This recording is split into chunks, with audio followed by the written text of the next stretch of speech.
I am so delighted to say that I'm such a How I Met Your Mother fan, and I didn't know how I'd react to this, and I loved the show. I am hooked. I cannot wait to see where it goes. Oh, good. Yay, Love thank that. you. Now, I'm curious because How I Met Your Mother famously filmed the ending of the entire show back in 2006, I think in the first season. I'm curious if you did that with Kim Cattrall. Is she one of the few who know who the father is? Oh, she does not know. She does not know. Nobody knows but us, I don't think, right? We haven't told Hillary. No, we did not. We did not do that. So does the father know that they're the father? No, I mean, we're obviously in very early days of our show here. So we always like to have a plan. We come from This Is Us, where sort of making a roadmap was very, very important as we moved through each season. And we live by that. You need that, and that will help you succeed in your storytelling. But so we have general notions of where we're going, and we have ideas, but we have not, I would say, sort of etched those notions in stone just yet, but we do have ideas.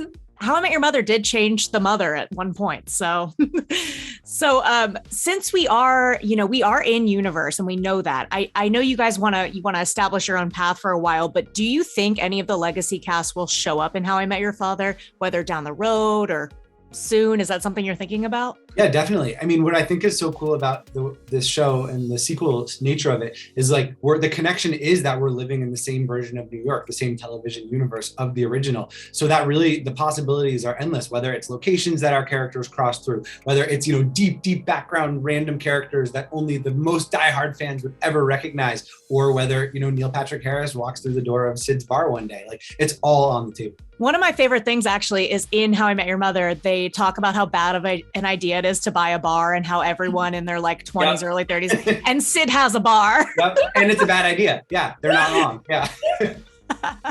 I love that. Now fans of the How I Met franchise, of course, know the ins and outs of the hopeless romantic that Ted Mosby is. How is Sophie similar or different from Ted, would you say? I think that there's a big similarity there in that they both sort of just have this optimism, even though they've been knocked down a lot. And Sophie will continue to get knocked down through series. I think what's so charming about both characters is that they just are not giving up. They believe that there's a person out there for them, and they're gonna keep dusting themselves off until they find that person. But obviously it's very exciting this time around for us to tell the story through a female point of view, which obviously differentiates it from Ted's perspective. Yeah, and being on it's going on Hulu, correct? Are you able to go a little more, I guess, like balls to the wall? Like, I noticed it's a little raunchier than How I Met Your Mother. Yeah, we've felt incredibly free at Hulu in terms of standards and practices and content. It's also nice because the episodes are a bit longer, and we're able to let the emotional moments breathe, to really tell stories for all 6 of our characters every week. It's been incredibly freeing compared to what you'd be allowed to do on the broadcast network. Another one of my favorite things is there's all these cameos. I'm full of How I Met Your Mother trivia if you need any, but one of my favorites is that Britney Spears saved the show because the rating. Yeah. Who is your like dream cameo of just random like celebrity that you would love to have on the show at some point? Let's have Britney back. Yes. Why not? She's free. She can work. Britney, if you're watching this, we would open door. Come on by. We're at Paramount. I love that. Another one that I love is that they accidentally created the show Cobra Kai in How I Met Your Mother. If you could revive another movie or show from your childhood, what would you want it to be? Oh man, so many of them have been revived. I know. I was thinking that. Slim pickings. I don't know. I'm terrible at these.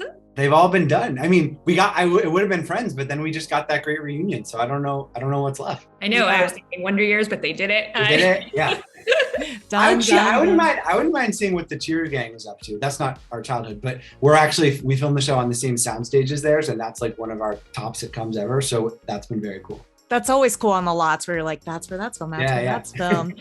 Well, one I would love to see that didn't happen was Lizzie McGuire. But of course, it seems like maybe that not happening paved the way for Hillary to be able to do this show. Is that true? How did her casting happen? I don't know the exact timeline of the Lizzie McGuire, but it was really that Younger was ending. Because she'd been tied up on that for 7 years, and just as that was finishing, we were really realizing, hey, This Is Us is wrapping up. We need something to fill our time. So it was really serendipitous that we were both coming up for air at the same time.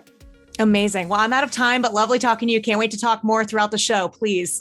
Thank you so much. Thanks for watching it. Bye. Bye.